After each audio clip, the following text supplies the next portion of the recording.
खुशामदीद बच्चों, कैसे हैं आप लोग। उम्मीद करता हूं कि आप सब बाखैर होंगे। आज हम लोग अपने शामिल निसाब सबक नंबर 3 दूसरा अफसाना फ़रार पढ़ेंगे। तो आइए आज हम लोग अफसाना फ़रार की शुरुआत करते हैं और इससे मुतल्लिक़ तफसीली जानकारी हासिल करते हैं। तो आइए आज हम लोग अपने शामिल निसाब सबक नंबर 3 के तहत अफसाना फ़रार के बारे में पढ़ेंगे। इस अफसाना के अफसाना निगार डॉक्टर सैयद मोहम्मद मोहसिन हैं। आज के क्लास का हम लोगों ने जो मकासद तय किया है वो दर्ज झैल है। सबसे पहले हम लोग अफसाना कहते किसे हैं, अफसाना की तारीफ़ क्या है, उसके बारे में जानेंगे। उसके बाद हल्की सी जानकारी इल्म नफ्सियात के बारे में भी लेंगे, चूँकि ये अफसाना का नौइयत नफ्सियात है। उसके बाद हम लोग अफसाना निगार का तारुफ़ पेश करेंगे, यानी अफसाना निगार के हालात ज़िंदगी पर हल्की सी रोशनी डालेंगे। और इसके बाद अफसाना में शामिल मुख्तलिफ़ किरदारों से मुतारुफ़ होंगे और फिर अफसाना का मरकज़ी ख़याल बयान किया जाएगा, यानी मुख्तसर में अफसाना का ख़ुलासा बयान होगा। और उसके बाद अफसाना फ़रार में अफसाना निगार जो कुछ कहना चाहता है उसको समझने में मैं आप लोगों की मदद करूँगा। और आगे अफसाना निगार के तर्ज़ बयान, तर्ज़ निगारिश और असलूब को समझने की कोशिश की जाएगी।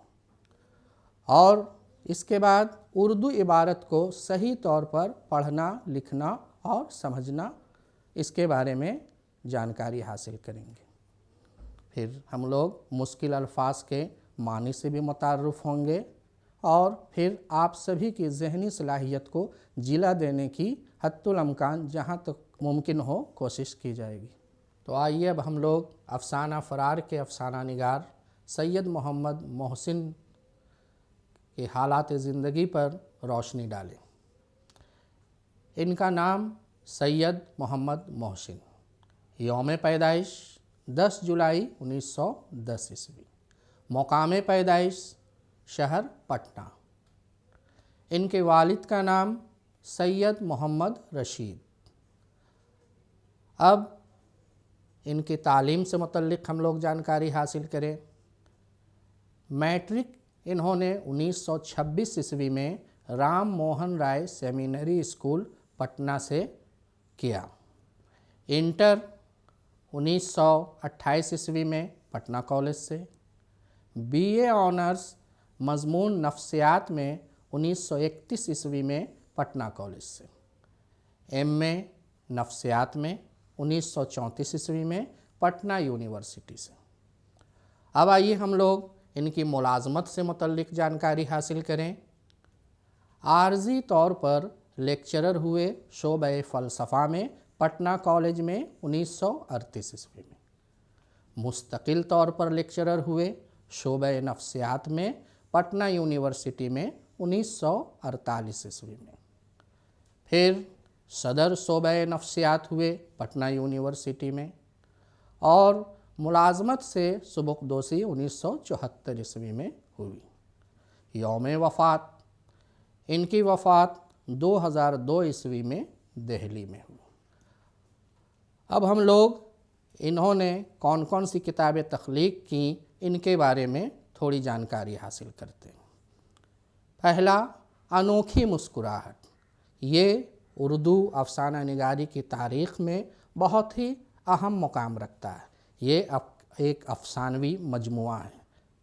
दूसरा है नफ्सियाती ज़ाविये, नफ्सियाती मज़ामीन का यह मजमुआ है। और तीसरा है ज़ख्म के फूल, जो कि ये इनका शेरी मजमुआ है। तो बच्चों, हम लोग अफसाना फ़रार के मुख्तलिफ़ किरदारों से मुतारिफ़ होंगे। आप लोग जान ही चुके हैं कि शामिल निसाब अफसाना का नाम क्या है, फ़रार। बहुत अच्छे। और अफसाना निगार का नाम सैयद मोहम्मद मोहसिन। बहुत अच्छा। अच्छा, ये आप लोग को मालूम होगा कि अफसाना भी मुख्तलिफ़ नौइयत के होते हैं। कोई अफसाना रोमानवी होता है, कोई अलमिया होता है, कभी कभी कुछ अफसाने साइंसी मज़ामीन पर मबनी होते हैं, लेकिन ये अफसाना का नौइयत क्या है? नफ्सियाती। तो हम लोग नफ्सियात किसे कहते हैं? हल्की सी जानकारी मुख्तसर में ले लें कि इंसानी आदत व अतवार का मुताला यानी स्टडी ऑफ ह्यूमन बिहेवियर को नफ्सियात कहते हैं। तो ये एक नफ्सियाती अफसाना है। इस अफसाना में मुख्तलिफ़ किरदार शामिल हैं। तो आइए हम लोग इन किरदारों के बारे में जानकारी ले लें। पहला है महमूद। ये अफसाना का मरकज़ी किरदार है। पूरी कहानी का ताना बाना महमूद के इर्द गिर्द घूमता नज़र आता है। दूसरा है ज़ुबैदा। ज़ुबैदा कौन है? महमूद की मनकूहा, यानी महमूद का निकाह ज़ुबैदा से हुआ, यानी इसकी बीवी। तीसरा खालिदा। खालिदा कौन है? महमूद के कॉलेज में साथ पढ़ने वाली तालिबा, क्योंकि वहाँ मखलूत तालीमी निज़ाम था, को एजुकेशन था, लड़का और लड़की साथ पढ़ते थे। अगला है कमाल। कमाल महमूद का साथी है। फिर अज़ीम। अज़ीम कौन है? अज़ीम महमूद का दोस्त है जो कॉलेज में इनके साथ पढ़ते हैं। उसके अलावा इस अफसाना में महमूद के वालिद हैं और उनकी वालदा है, और महमूद के एक मामू जान भी हैं, जो कि महमूद जब यतीम हो जाता है तो वो मामू जान के यहाँ ही पनाह लेता है और वहीं इनकी परवरिश होती है। हम लोगों ने इससे पहले अफसाना फ़रार के मुख्तलिफ़ किरदारों से मुतारफ़ हो चुके हैं। तो अब हम लोग शुरुआत करते हैं अफसाना फ़रार का ख़ुलासा। आप लोग अपनी अपनी किताबें खोल लें और सबक नंबर 3 अफसाना फ़रार पर अपनी निगाह रखें। ये अफसाना फ़रार एक नफ्सियाती अफसाना है और इस अफसाने का मरकज़ी किरदार महमूद है। आप गौर करेंगे अपनी अपनी किताबों में तो देखेंगे कि अफसाने की शुरुआत मकालमा निगारी से हुई। महमूद की माँ, जो कि एक सख्त मिजाज औरत है, लहजा बड़ा तुर्श है, हर वक्त डांटती डपटती रहती हैं और गुस्से की हालत में रहती हैं। महमूद की परवरिश इसी माहौल में हो रही है। महमूद अपनी माँ से हर वक्त सहमा सहमा रहता है, हत्ता कि महमूद के वालिद यानी उनके बाप वो भी अपनी बीवी से खौफज़दा रहते हैं। जब भी कभी महमूद की माँ महमूद से मुखातिब होती है तो ये बड़ा ही मनफेलाना अंदाज में माँ के सामने जाता है। माँ डपट कर कहती है, महमूद बुला अपने बाप को। महमूद डरा सहमा हुआ अपने वालिद साहब के पास जाते हैं। उनके वालिद साहब भी बहुत दबे दबे लहजे में, धीमे लहजे में अपनी बीवी से मुखातिब होती हैं, लेकिन बीवी का अंदाज़ बड़ा बेबाकाना, बागियाना तेवर, और जो उनका अंदाज़ है डपटने का, उसी अंदाज़ में अपने शौहर से गुफ्तगू करती हैं। अक्सर व बेशतर लड़ाई झगड़े का माहौल रहता है और इसी माहौल में महमूद परवरिश पाता रहता है। एक वक्त ऐसा आता है कि जब महमूद की उम्र 10 साल की हो जाती है तो इनके वालिदैन का साया इनके सर से उठ जाता है। महमूद यतीम हो जाता है और इसके बाद महमूद की परवरिश उनके मामू जान के घर में होती है। उनके मामू जान माशी तौर पर यानी माली तौर पर तंगदस्ती का शिकार हैं, और जाहिर सी बात है कि जब मामू जान की माली हालत अच्छी नहीं है तो इसका असर महमूद पर पड़ना ही है। लेकिन महमूद एक मिसाली ज़िंदगी जीना चाहता है। वो इस नासाजगार हालात में भी जो एक बच्चे का फितरी तकाज़ा होता है, उस सब चीज़ों को भुला देता है और एक मिसाली ज़िंदगी जीने के लिए हसूल तालीम में मशगूल हो जाता है। कहने का मतलब है कि बचपन का जो दौर, बचपन का जो तकाज़ा होता है, उससे उसे वो पूरी तरह से लुत्फ़अंदोज़ नहीं होता है, बल्कि एक संजीदा ज़िंदगी जीता है। और इसी तरह से वक्त धीरे धीरे गुज़रता चला जाता है। महमूद स्कूली तालीम मुकम्मल करने के बाद कॉलेज में दाखिला लेता है। कॉलेज में पूरे ज़ौक़ व शौक़ के साथ अपने तालीमी सिलसिले को आगे बढ़ाता है। और उस जिस कॉलेज में महमूद पढ़ता है वहाँ मखलूत तालीमी निज़ाम है। मखलूत तालीमी निज़ाम किसे कहते हैं? को एजुकेशन, जहाँ लड़के और लड़कियाँ साथ साथ पढ़ते हैं। इनके सभी दोस्त उस खुशनुमा माहौल में अपनी पढ़ाई के साथ साथ और भी दूसरे तकाज़े को पूरा करते हैं और बड़ा ही खुशनुमा माहौल में वो लोग अपनी ज़िंदगी गुजारते हैं। लेकिन महमूद सिर्फ़ अपनी तालीम हासिल करने के सिलसिले में ही लगा रहता है, उसे किसी और चीज़ों से कोई दिलचस्पी नहीं। यहाँ तक कि लड़कियों से तो उसे बिल्कुल भी दिलचस्पी नहीं है। उस तरह की महफ़िल में वो कभी जाना पसंद नहीं करता है। हालांकि अगर महमूद के जिस्मानी ख़द-ओ-ख़ाल को देखा जाए तो बहुत ही खूबसूरत है, हैंडसम है, स्मार्ट है और उसमें किसी किस्म की कमी नहीं है। यही वजह है कि कभी कभी उनके दोस्त उनको इस बात के लिए उकसाते हैं कि भाई तुम तो अपनी अहमियत को पहचानते ही नहीं हो। अज़ीम कमाल जो कि उसका दोस्त है, एक दिन वो इस बात के लिए उसकी हौसला अफजाई करना चाहता है कि भाई खालिदा तुम्हें बहुत ही पुरकशिश अंदाज में देखती है, लेकिन तुम तो उस पर कुछ ध्यान ही नहीं देते हो। लेकिन महमूद को इस सब में कोई दिलचस्पी नहीं है।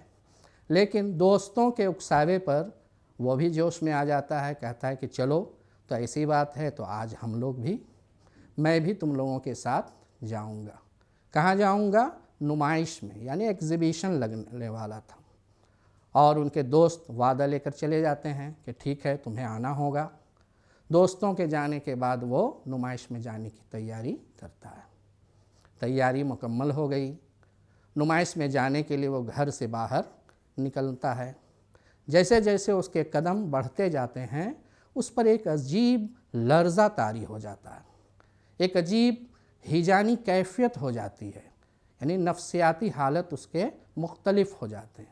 उसे यह ऐसा महसूस होने लगता है जैसे कि मैं कोई गुनाह करने जा रहा हूँ, और उसके कदम वहीं पे लड़खड़ा जाते हैं और फिर वह हॉस्टल की तरफ वापस आ जाता है। और उसके बाद उसे ऐसा महसूस होता है कि मैं एक शिकस्त खुर्दा इंसान हूँ। फिर उसे यह भी ख्याल आता है कि मैं दोस्तों को क्या जवाब दूंगा, मैंने तो वादा किया था। हालांकि बाद में उनके दोस्त आते हैं और पूछते भी हैं कि भाई तुम आए नहीं, तो इसने बहाना कर दिया कि मेरी तबीयत अच्छी नहीं थी। दोस्त ये समझ जाते हैं कि इसको तो इस तरह के महफ़िलों से कोई दिलचस्पी ही नहीं है, और इस तरह से तालीमी सिलसिला बढ़ता है। एक वक्त ऐसा आता है कि महमूद मुकाबला जाती इम्तहान में हिस्सा लेता है। बड़ी मेहनत से उसका सिलेक्शन हो जाता है और वो डिप्टी कलेक्टर बन जाता है। जाहिर सी बात है कि आला ओहदा मिला है तो निस्बत की तो कमी नहीं होगी।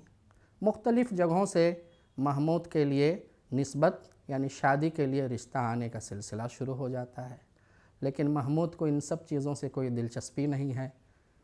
सैकड़ों फ़ोटोज़ आते हैं, वो उसे एक सरसरी अंदाज़ पर देखता है और रखता चला जाता है, और इस तरह से महमूद की ज़िंदगी खरामा खरामा गुज़रती चली जाती है। एक दिन महमूद जब अपने घर वापस आता है तो उसे एक अजीब एहसास होता है। उसे ऐसा महसूस होता है कि उसकी ज़िंदगी में बहुत बड़ी कमी है। जब दीवार पर उसकी नज़र पड़ती है तो एक पेंडुलम पे नज़र पड़ती है तो उसे ऐसा लगता है कि इस घड़ी से जो टिक टिक की आवाज़ आ रही है, मेरी ज़िंदगी महज एक पेंडुलम वाली घड़ी बनकर रह गई है। फिर उसे इस बात का शदीद एहसास होता है कि हमारी भी अपनी एक खानगी ज़िंदगी होनी चाहिए। जैसे ही इस बात का उसे एहसास होता है तो वह अपने दोस्तों के सामने इजहार करता है। इजहार करना था कि दोस्त उनके फिर एक्टिव हो जाते हैं, और रिश्ते की तो कमी थी नहीं।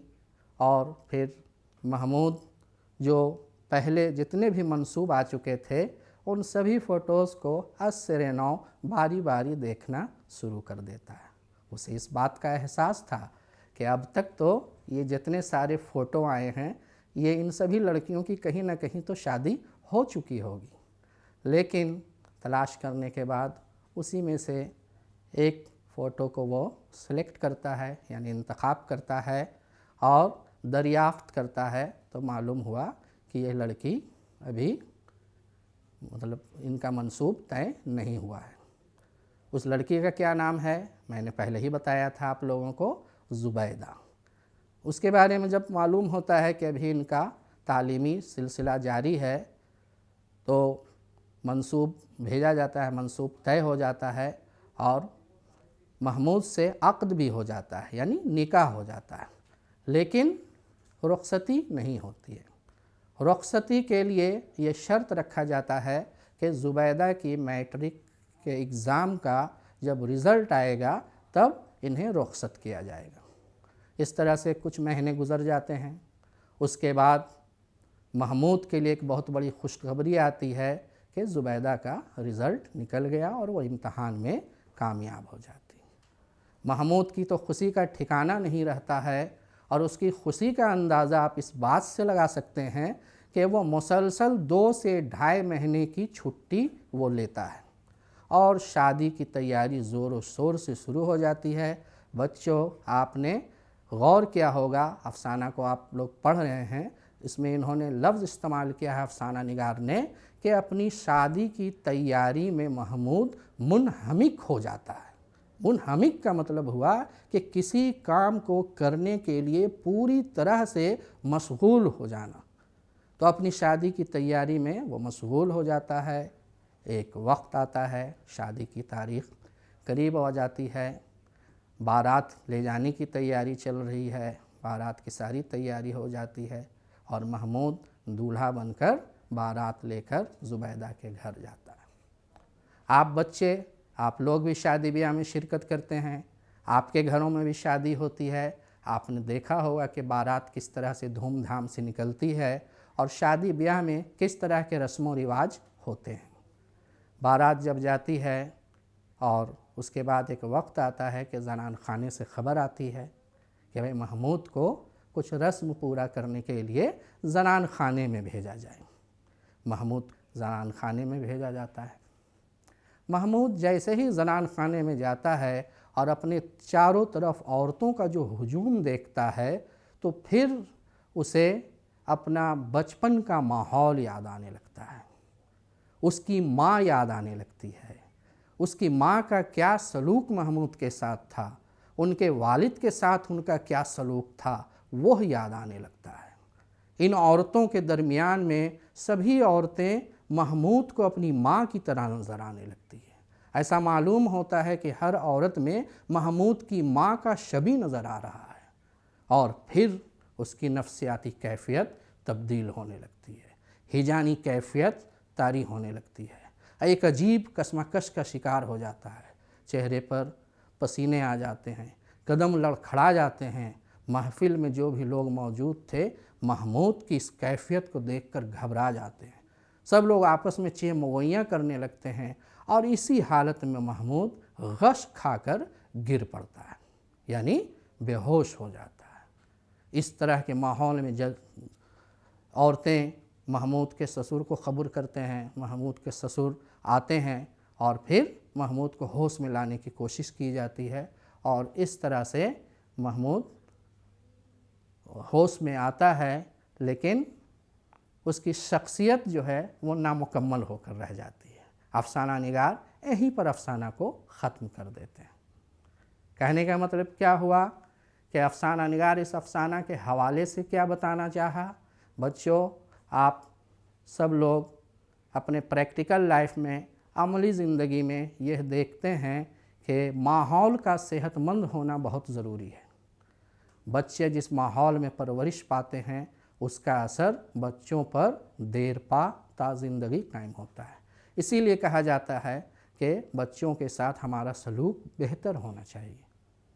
महमूद के साथ क्या हुआ? महमूद ने जिस माहौल में आंखें खोली, माँ का सलूक जिस तरह से देखा, वही सलूक उसे ऐसा लगता है कि सभी औरतों का सलूक इसी तरह का होता है और यही चीज़ उसकी पूरी ज़िंदगी पर, उसके दिलो दिमाग पर, उसके जहन पर नक्श होकर रह जाता है। तो अफसाना निगार सैयद मोहम्मद मोहसिन साहब ने इसी नफ्सियाती कैफियत को इस अफसाना के हवाले से उजागर किया है। ये कोई बीमारी नहीं है। आमतौर पर होता है क्या है कि हम लोगों के एक्टिविटी में अचानक कोई तब्दीली आती है तो हम लोग कहते हैं कि पागल है। हालांकि अगर साइकोलॉजिस्ट से मिलिए, इल्म नफ्सियात के माहिर से मिलिए, तो वो कहते हैं कि वो पागल नहीं है बल्कि वो नफ्सियाती मर्ज़ का शिकार है। तो इस अफसाना में इसी नफ्सियाती कैफियत को अफसाना निगार ने बताना चाहा है। तो बच्चों, उम्मीद है कि ये अफसाना आपको बेहतर ढंग से समझ में आ गया होगा। समझ में आ गया तो बहुत अच्छी बात है, और अगर कुछ समझ में नहीं आया तो आप हमसे फिर इसके बारे में दरियाफ्त कर सकते हैं। तो चलिए आज का क्लास हम लोग यहीं पे ख़त्म करते हैं।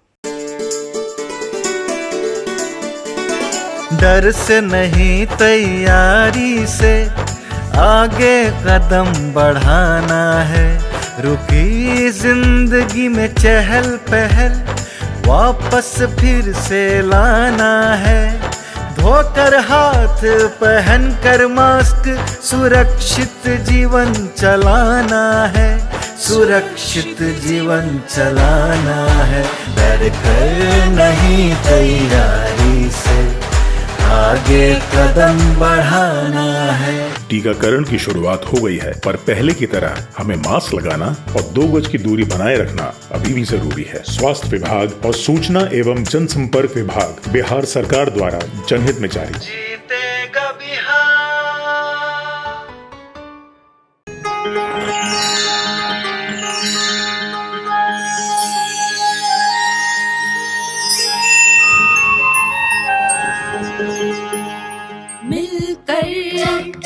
नई दुनिया मिलकर बनाए हम नई दुनिया, मिलकर जीत ले हम सारी दुनिया।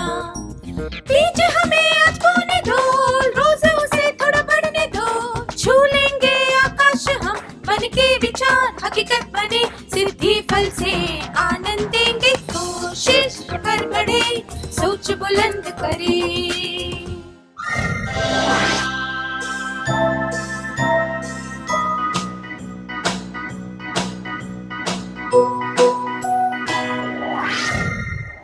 नमस्ते छात्रों, क्या आप सब मजे में हैं? बहुत बढ़िया। क्या हम इस सत्र की शुरुआत एक खेल के साथ करें? आप सबको एक पन्ना या कागज दिया जाएगा। पन्ने पर बने खंडों में एक संक्षिप्त विवरण दिया होगा।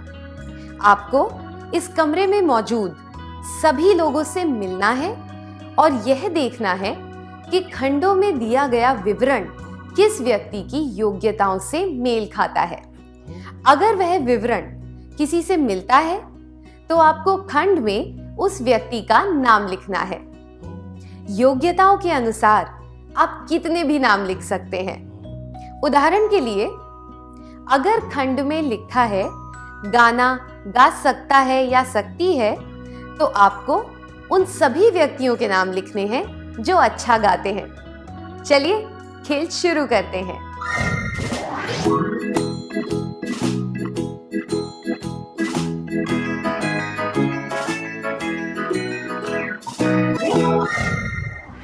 क्या आप खेल चुके? क्या आपने सभी लोगों से मिलकर जानकारी ले ली है? आपके पास जो भी जानकारी है उसे ठीक से देख लें। आपने क्या जाना? हर व्यक्ति में कोई ना कोई योग्यता है। जो गाना गा सकता या सकती है वह कहानी नहीं सुना सकता या सकती। जो अच्छा लिखता या लिखती है वह कोई वाद्य यंत्र नहीं बजा सकता या सकती। जो अच्छी तस्वीरें बना सकता या सकती है वह गा नहीं सकता या सकती, इत्यादि। तो क्या एक व्यक्ति दूसरे से ज्यादा प्रतिभाशाली है? क्या एक व्यक्ति दूसरे से बढ़कर है? कोई भी एक दूसरे से बढ़कर नहीं है। हर एक व्यक्ति में कोई खास प्रतिभा है कि नहीं? इसलिए हमें एक दूसरे का आदर करना चाहिए, है ना? जब आप अपने दोस्त या रिश्तेदारों के घर जाते हैं तब वे आपका स्वागत किस तरह करते हैं? हाँ, मुस्कुराकर। अगर वे खुशी से आपका स्वागत ना करें तो क्या आप वहां जाना चाहेंगे? मुझे यकीन है कि आप वहां नहीं जाना चाहेंगे। उसी तरह जब कोई आपके घर, स्कूल या क्लास में आए तो आपको क्या करना चाहिए? आपको मुस्कुराकर उनका स्वागत करना चाहिए और खुशी से मिलना चाहिए। दूसरों के प्रति आदर दिखाने के लिए यह पहली चीज है जो हम कर सकते हैं। क्या अब हम एक कार्यकलाप करें? क्या आप में से कोई 2 छात्र स्वेच्छा से इसके लिए आना चाहेंगे? आप घर में टीवी पर अपना पसंदीदा कार्टून देख रहे हैं। तभी आपके एक पड़ोसी आपके पापा से मिलने आते हैं। आप क्या करेंगे? टीवी देखते रहेंगे और पड़ोसी पर ध्यान नहीं देंगे। आप कहेंगे कि पापा अंदर हैं, कृपया इंतजार कीजिए और टीवी देखने में जुटे रहेंगे। पड़ोसी का स्वागत करेंगे, उन्हें बैठने को कहेंगे और अंदर से अपने पापा को बुलाने जाएंगे। क्या अब आप यह अभिनय करके दिखाएंगे? आपको इन तीनों परिस्थितियों का अभिनय करके दिखाना है।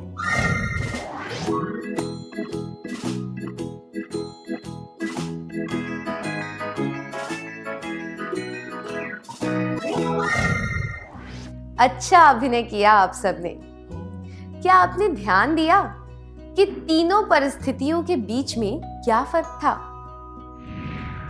मगन होकर टीवी देखना और पड़ोसी पर ध्यान ना देना, इसका मतलब है मेहमान का अनादर करना। पड़ोसी से कहना कि पिताजी अंदर हैं, कृपया इंतजार कीजिए और टीवी देखने में जुट जाना भी ठीक नहीं है। इससे हम पड़ोसी पर ध्यान तो दे रहे हैं पर उनका पूरा आदर नहीं कर रहे हैं। सबसे उचित तरीका है पड़ोसी का ठीक से स्वागत करना, उन्हें बैठने को कहना और अपने पापा को बुलाकर लाना। जब आप किसी के घर पर जाएं, तब आप उनसे किस तरह का व्यवहार चाहेंगे? अगर वे आपका आदर नहीं करें या फिर आपकी परवाह नहीं करें, तो क्या आपको अच्छा लगेगा? जाहिर है कि आप चाहेंगे कि वे आपका आदर करें। इस तरह सभी लोग यही आशा रखते हैं कि उनका आदर किया जाए। इसलिए हमें दूसरों के साथ उसी तरह पेश आना चाहिए जिस तरह के व्यवहार की उम्मीद हम उनसे करते हैं। आइए यह साथ में कहें। हमें दूसरों का आदर उसी तरह करना चाहिए जिस तरह हम चाहते हैं कि वे हमारा आदर करें। क्या मैं अब आपको एक कहानी सुनाऊं? एक स्कूल का वार्षिक महोत्सव होने वाला था। कुछ छात्रों को एक नाटक करने के लिए कहा गया। उन्होंने एक ऐतिहासिक नाटक करने का निर्णय लिया और वे इस बारे में चर्चा कर रहे थे कि हर एक छात्र कौन सा किरदार निभाएगा। एक नाटा और सांवला लड़का राजा बनना चाहता था। दूसरों ने यह कहकर उसका प्रस्ताव ठुकरा दिया कि वह राजा का किरदार निभाने के लिए बहुत ही नाटा और सांवला है। उन्होंने उस लड़के का मजाक उड़ाया। उन लोगों ने यह भी तय किया कि कौन से छात्र को राजा का किरदार निभाना चाहिए। नाटक का अभ्यास शुरू हो गया। जिस व्यक्ति को राजा के किरदार के लिए चुना गया था, वह ठीक से अभिनय नहीं कर पाया। इसलिए उन्होंने कई लोगों को राजा के किरदार के लिए आजमाया। कोई भी ढंग से नहीं कर पाया। तब उस नाटे और सांवले लड़के ने आग्रह किया कि उसे एक मौका दिया जाए। आखिरकार वे सब लोग यह सोचकर मान गए कि अभी तो केवल नाटक की तैयारी हो रही है। उस छात्र ने राजा का किरदार इतने प्रभावशाली ढंग से निभाया कि दूसरे तो देखते ही रह गए। शिक्षक ने राजा का किरदार निभाने के लिए उस नाटे व सांवले लड़के को चुन लिया। इस कहानी का मुख्य संदेश क्या है? राजा के किरदार को ढंग से निभाना बहुत कठिन होता है। किसी के रूप रंग के आधार पर हमें उसके साथ भेदभाव नहीं करना चाहिए। उस नाटे और सांवले लड़के को राजा बनाकर शिक्षक ने गलती की।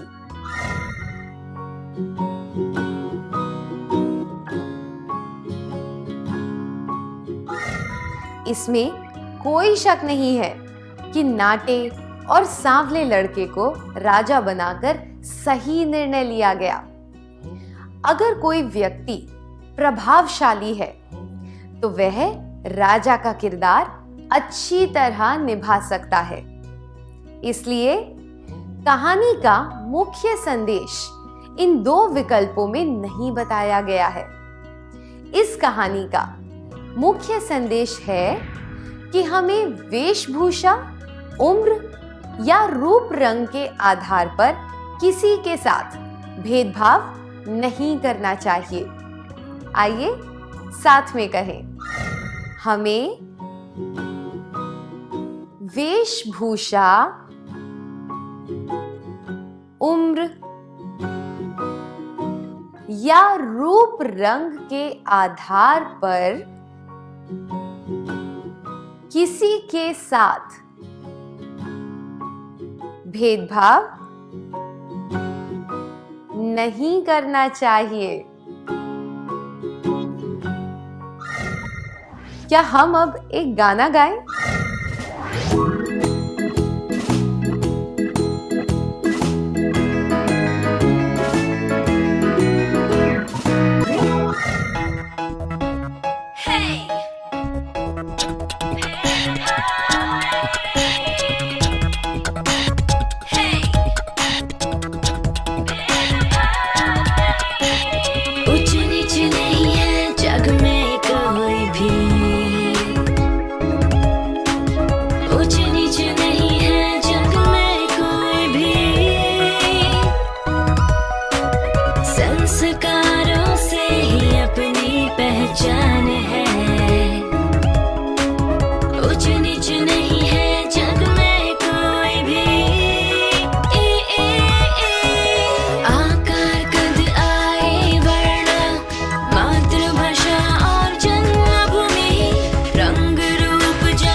आप सभी ने खुशी से गाया है ना?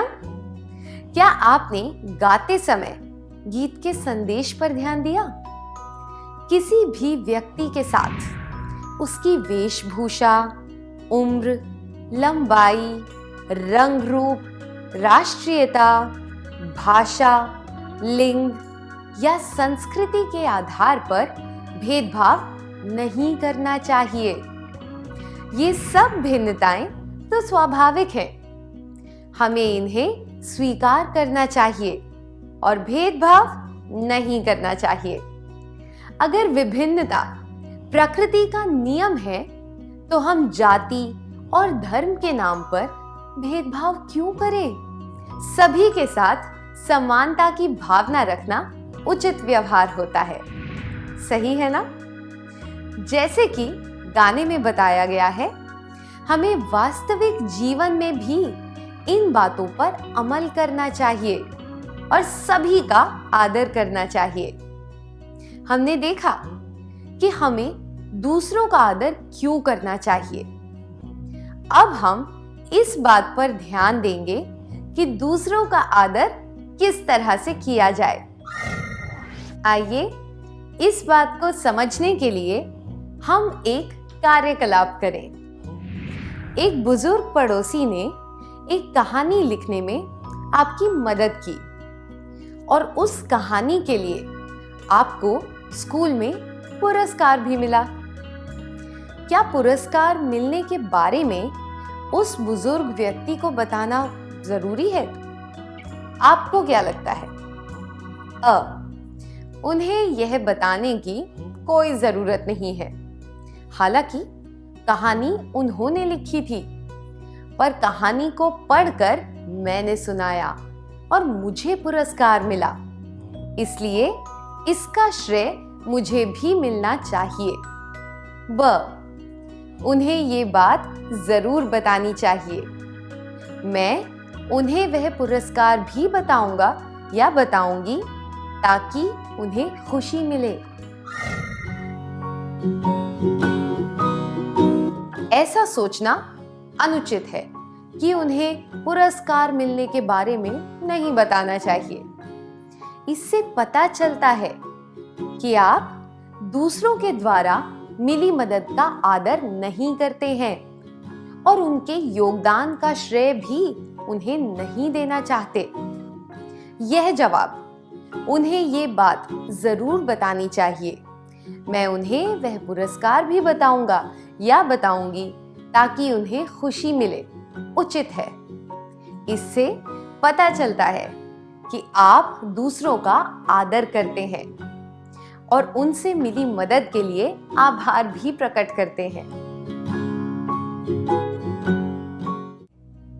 क्या आप दोनों छात्र यहाँ आकर उस बुजुर्ग व्यक्ति और उस बालक के बीच हुई बातचीत को अभिनय के द्वारा दर्शा सकते हैं?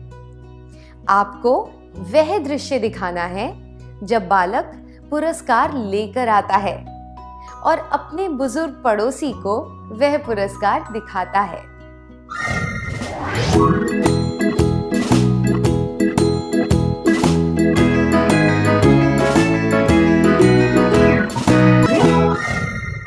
धन्यवाद, आपने अच्छी तरह अभिनय किया। लोगों के योगदान को स्वीकारने से और उनकी सराहना करने से उन्हें खुशी मिलती है। दूसरों को सराहना भी तो उनके आदर करने का एक तरीका है। जब आप किसी को सराहते हैं तब आप क्या करते हैं? आप उन्हें बताते हैं कि आप उनका आदर क्यों करते हैं। इसी तरह दूसरे भी आपको बताते हैं कि वे किन कारणों से आपका आदर करते हैं। तो आप यह कई तरीकों से कर सकते हैं। अपनी माँ के जन्मदिन पर उनके लिए तोहफा लाकर उन्हें आश्चर्यचकित कर दें और उन्हें हार्दिक शुभकामनाएं दें।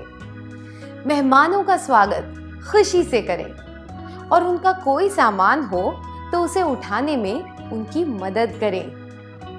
बुजुर्गों से अच्छे स्वर में बात करें, उनसे नजरें मिलाएं और मुस्कुराकर बात करें। दूसरे शब्दों में कहें तो दूसरों का आदर करने के लिए हम उनकी सराहना कर सकते हैं, उन्हें कोई तोहफा दे सकते हैं, उनकी मदद कर सकते हैं, उनके साथ अच्छी तरह बात कर सकते हैं। आइए, क्या हम इसे साथ में कहें? दूसरों के प्रति आदर व्यक्त करने के लिए हम उनकी सराहना कर सकते हैं, उन्हें कोई तोहफा दे सकते हैं, उनकी मदद कर सकते हैं और उनके साथ शिष्टता से बात कर सकते हैं। आइए, इस बात को बेहतर रूप से समझने के लिए हम एक और कार्यकलाप करें। आप एक चक्र बनाने की कोशिश कर रहे हैं। आपने बहुत प्रयास किया, पर आपसे वह चक्र नहीं बना। आपकी बहन, जो आपसे 3 साल छोटी है, वह आपको देख रही थी। उसने आपकी मदद करने का सुझाव दिया। आपकी प्रतिक्रिया क्या होगी? मैं कहूंगा या कहूंगी, धन्यवाद। अगर तुम मेरी मदद करोगी तो मुझे खुशी होगी। मैं कहूंगा या कहूंगी, मैं तुमसे बहुत बड़ा या बड़ी हूं। इतनी कोशिशों के बावजूद जब मैं नहीं कर पाया या पाई, तो तुम कैसे करोगी? मैं कहूंगा या कहूंगी, मैं चक्र नहीं बना पाया या पाई, इसलिए तुम मेरा मजाक उड़ा रही हो।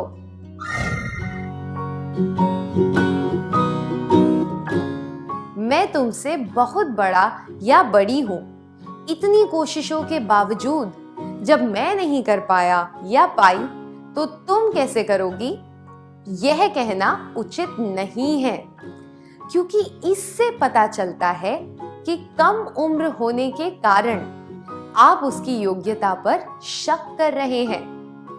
मैं चक्र नहीं बना पाया या पाई, इसलिए तुम मेरा मजाक उड़ा रही हो। यह जवाब भी उचित नहीं है। इससे पता चलता है कि आप अपनी बहन को गलत समझ रहे हैं और उसके अच्छे इरादे की कद्र नहीं कर रहे हैं। उचित जवाब है धन्यवाद। अगर तुम मेरी मदद करोगी तो मुझे खुशी होगी। इससे पता चलता है कि आप सबका आदर करना जानते हैं और उम्र के आधार पर भेदभाव नहीं करते। और किसी ने आपकी मदद की हो तो आप उसका आभार भी मानते हैं। अब आपको जोड़ियां बनाकर बैठना है और ऐसे अनुभवों के बारे में बात करनी है जब किसी का आदर करने के लिए आपने उनकी प्रशंसा की हो, उन्हें कोई तोहफा दिया हो, उनकी मदद की हो या फिर उनके साथ विनम्रता से पेश आए हो। इसके बाद कुछ छात्र अपने अनुभवों के बारे में कक्षा के बाकी छात्रों को भी बता सकते हैं।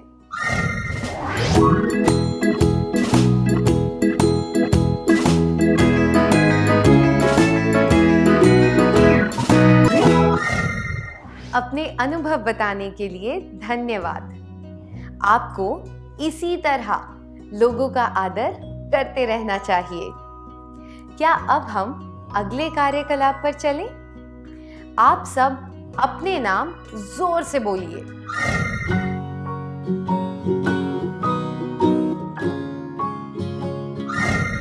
अपने नाम जोर से बोलकर खुशी हुई ना? अच्छी बात है। क्या इतनी खुशी तब भी होती जब कोई आपको चिढ़ाने वाले नाम से बुलाता?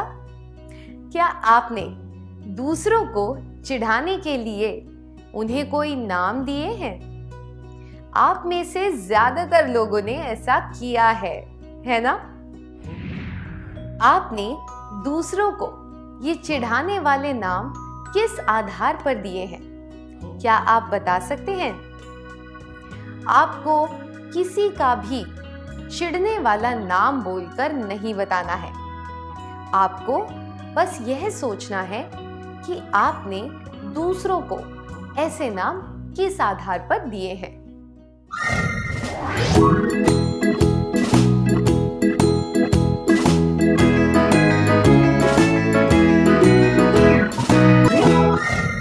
मुझे यकीन है कि आप सब ने इस बारे में ठीक से सोच लिया होगा कि चिढ़ाने वाले नाम किस आधार पर दिए जाते हैं। आप उनके नाम रंग रूप, वेशभूषा, आदतें इत्यादि के आधार पर उन्हें चिढ़ाने वाले नाम देते हैं और इन बातों के लिए आपको भी चिढ़ाने वाले नाम दिए जाते हैं। सही है ना? क्या आपको ऐसे नाम दिए गए हैं? आपको कैसा लगा था जब किसी ने आपको चिढ़ाने वाले नाम से पुकारा था? आपने सोचा होगा कि उस व्यक्ति को एक टक जवाब दे दें जिसने आपको चिढ़ाने वाले नाम से पुकारा। आपको उस व्यक्ति पर गुस्सा आया होगा और आपने सोचा होगा कि अब उससे कभी बात नहीं करेंगे। पर मैं यह सब नहीं जानना चाहती। मुझे यह मत बताइए कि आपने क्या किया। मैं यह जानना चाहती हूँ कि जब किसी ने आपको चिढ़ाने वाले नाम से बुलाया तब आपको कैसा महसूस हुआ। आपको जोड़ियां बनाकर बैठना है और अपने साथी को यह बताना है कि जब किसी ने आपको चिढ़ाने वाले नाम से बुलाया तब आपको कैसा महसूस हुआ।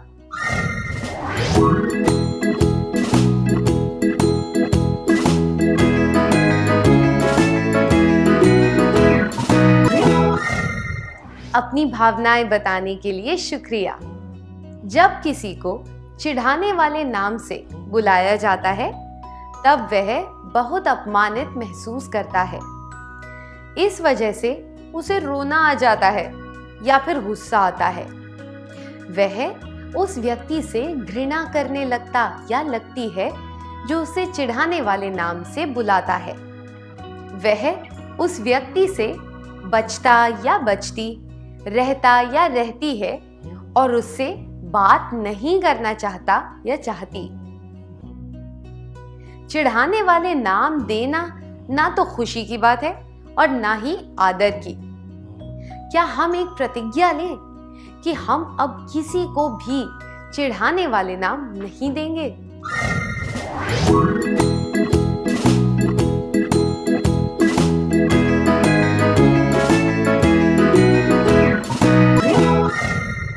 अपना दाहिना हाथ अपने सीने पर रखिए। कंधों को सीधा करिए। सीधे खड़े हो जाइए। सामने देखिए। एक लंबी सांस लीजिए। अब मैं प्रतिज्ञा में जो कहूं उसे दोहराइए। इस दुनिया में कोई भी व्यक्ति रंग रूप, लंबाई, वेशभूषा, आदत, भाषा, राष्ट्रीयता या संस्कृति के कारण छोटा या बड़ा नहीं होता। सभी एक समान है। आज इस दिन से मैं सभी के साथ वैसा ही व्यवहार करूंगा या करूंगी जैसा व्यवहार मैं उनसे चाहता या चाहती हूं। मैं किसी को भी चिढ़ाने वाले नाम देकर या उन नामों से उन्हें बुलाकर उनका अनादर नहीं करूंगा या करूंगी।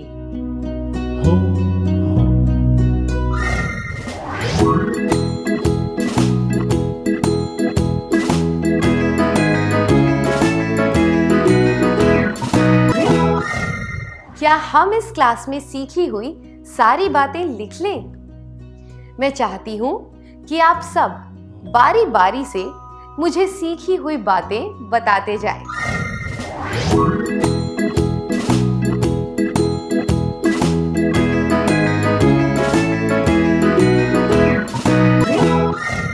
हर व्यक्ति के गुण और प्रतिभाएं अनोखी होती हैं। कोई भी एक जैसा नहीं होता, इसलिए गुणों के आधार पर कोई भी बड़ा या छोटा नहीं होता।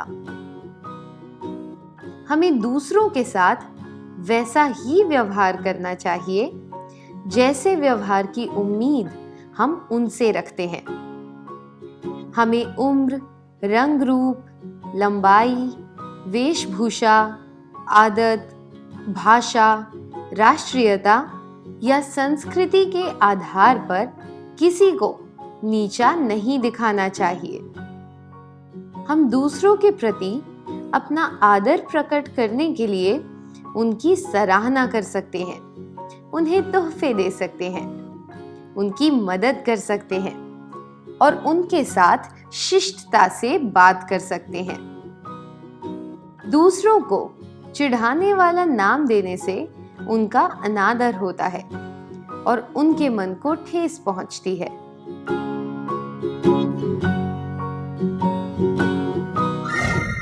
इन सभी बातों की सूची बनाने के लिए धन्यवाद।